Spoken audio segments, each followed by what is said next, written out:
JP Nadda ji ने कबूल किया कि भारतीय जनता पार्टी के कार्यकर्ता पूर्वांचल समाज के, रोहिंग्या के, बांग्लादेशियों के नाम कटवा रहे हैं। हम इसकी कड़ी निंदा करते हैं और ये एक पूरे पूर्वांचल समाज के खिलाफ साजिश है। एक तरफ उनको कहा जा रहा है कि वो रोहिंग्या हैं। यूपी और बिहार से आए हुए दिल्ली के अंदर बसे हुए लोग, जिन्होंने जो 30-30, 40-40 साल से दिल्ली में रह के और दिल्ली को बनाने का काम कर रहे हैं, उनको रोहिंग्या कैसे कहा जा सकता है? उनको बांग्लादेशी कैसे कहा जा सकता है? उनको नाम कटवा के एक तरफ उनकी नागरिकता छीनी जा रही है, भारत में रहने का अधिकार छीना जा रहा है, और दूसरी तरफ हम सब जानते हैं कि वोटर कार्ड की वजह से बहुत सारी सरकारी सुविधाएं मिलती हैं, वो सारी सरकारी सुविधाएं भी छीनी जा रही हैं। और ये क्यों किया जा रहा है? ये एक सोची समझी बहुत घिनौनी साजिश के तहत बीजेपी कर रही है, क्योंकि दिल्ली का अधिकांश पूर्वांचल समाज आम आदमी पार्टी का वोटर है। इसीलिए बीजेपी ने साजिश रची है कि दिल्ली के पूर्वांचल के जितने वोट हैं वो पूरी तरह से कटवा दिए जाएं। हमने अभी थोड़े दिन पहले खुलासा किया था, मैंने आपके सामने शाहदरा के 11,000 वोटर्स की लिस्ट रखी थी जो बीजेपी ने इलेक्शन कमीशन को दी है कटवाने के लिए। इसके अलावा हमने 14 विधानसभाओं की लिस्टें रखी थी जो बीजेपी अलग अलग जगह पे हजारों की तादाद में कटवा रही है। इनमें मैं नाम पढ़ रहा हूं: विवेक मिश्रा, रुचि मिश्रा, आकाश मिश्रा, उबैदत पांडे, प्रिया दुबे, विनीता सिंह, लखन सिंह, अरुण कुमार मिश्रा, अमित झा, अर्जुन सिंह, देवेंद्र सिंह, अभिषेक यादव, रसिया कुमार, सरुल कुमार, मनोज कुमार सिंह, ऐसे कितने ही नाम। ये रोहिंग्या हैं। बीजेपी बताए, नड्डा साहब बताए, ये रोहिंग्या हैं। ये सारे पूर्वांचल समाज के उत्तर प्रदेश और बिहार से आए हुए हमारे भाई हैं, जिन्होंने दिल्ली के अंदर पिछले 30-30, 40-40 साल से रह रहे हैं। अपनी गंदी राजनीति के तहत ये लोग इनके नाम कटवा रहे हैं। जहां एक तरफ इन्होंने पूर्वांचल समाज को उजाड़ने का पूरा प्लान बनाया है दिल्ली के अंदर भारतीय जनता पार्टी ने। मैं ये कहना चाहूंगा कि जब से आम आदमी पार्टी बनी है, हम लोगों ने दिल्ली के अंदर पूर्वांचल समाज को सम्मान देने और उनको बसाने का काम किया है। मुझे आज भी याद है 2013 में दिल्ली में उत्तर प्रदेश से और बिहार से बहुत लोग आते हैं। मोटे मोटे तौर पे 2 कारण से आते हैं। एक नौकरी की तलाश में आते हैं और एक स्टूडेंट्स आते हैं, पढ़ाई लिखाई करने के लिए आते हैं।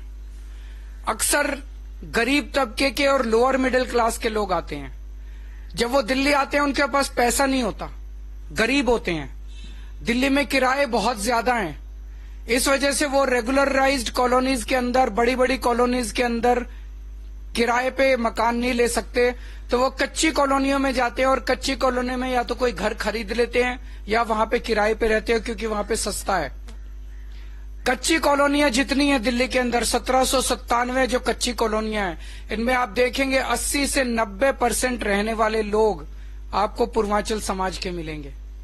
आज भी मेरे को याद है 2013 का चुनाव। 2013 में जब मैं कच्ची कॉलोनियों में जाता था, यहाँ गोडे गोडे तक, घुटनों तक पानी रहता था, कीचड़ रहता था, आप गलियों में चल नहीं सकते थे।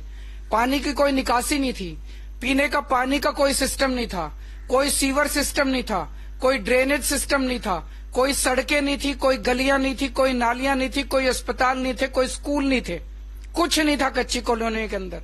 बस किसानों ने अपनी जमीनें काट काट के, बिल्डर्स ने जमीनें काट काट के और बेच दी थी गलत तरीके से।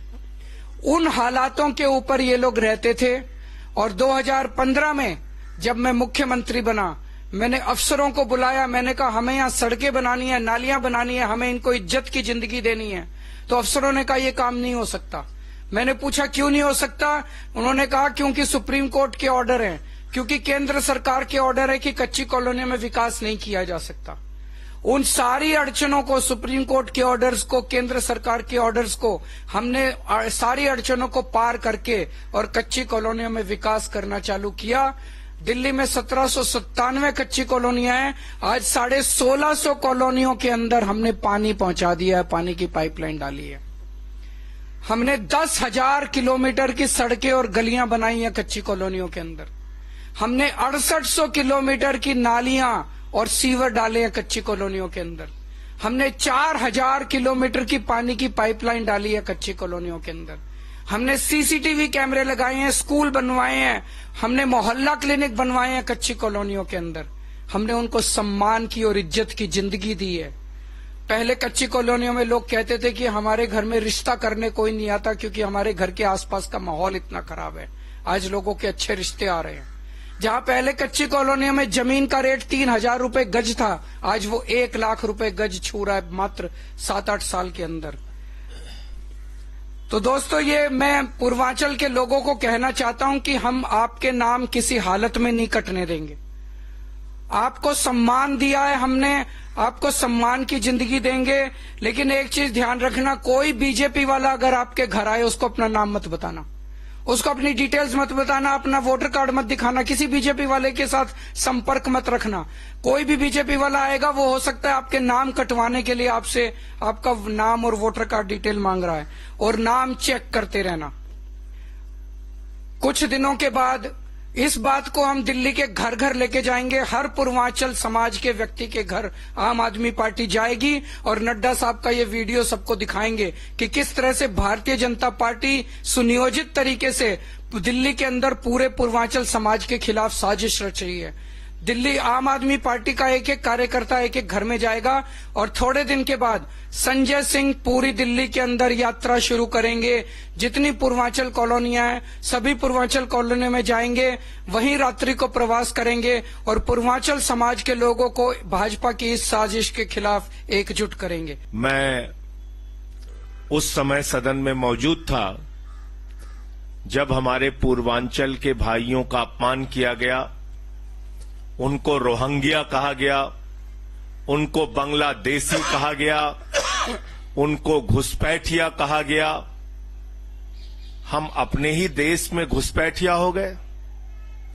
हम यूपी वाले, बिहार वाले, पूर्वांचल वाले जो 40-40 साल से दिल्ली में रह रहे हैं, हमारे बच्चे यहां पैदा हुए, पढ़ रहे हैं, यहां पे मां बाप यहीं रहते हैं, परिश्रम करके मेहनत करके हमने दिल्ली को बनाया।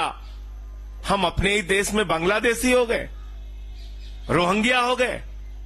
और ये कोई सामान्य व्यक्ति नहीं, भारतीय जनता पार्टी के राष्ट्रीय अध्यक्ष कह रहे हैं। मैं वहां चिल्ला रहा हूं कि अरे भाई, ये राम नाम है इनका, ये राम सिंह नाम है इनका, ये नाम तो सुन लीजिए आप। कोई सुनने के लिए तैयार नहीं। पूरी भाजपा खड़ी होकर चिल्ला रही है, रोहिंग्या रोहिंग्या रोहिंग्या कर रही है। जैसा अरविंद जी ने कहा, पूरे दिल्ली के अंदर पूर्वांचल कॉलोनियों में जाएंगे, वहां अपने पूर्वांचल भाइयों के सामने ये अपमानजनक वीडियो जो खुद बीजेपी के राष्ट्रीय अध्यक्ष का वक्तव्य है, उसको एक एक कॉलोनी में दिखाएंगे, एक एक पूर्वांचली भाई के मोबाइल में पहुंचाएंगे, उनको सुनाएंगे और इस अपमान का बदला इस बार के चुनाव में लेना है।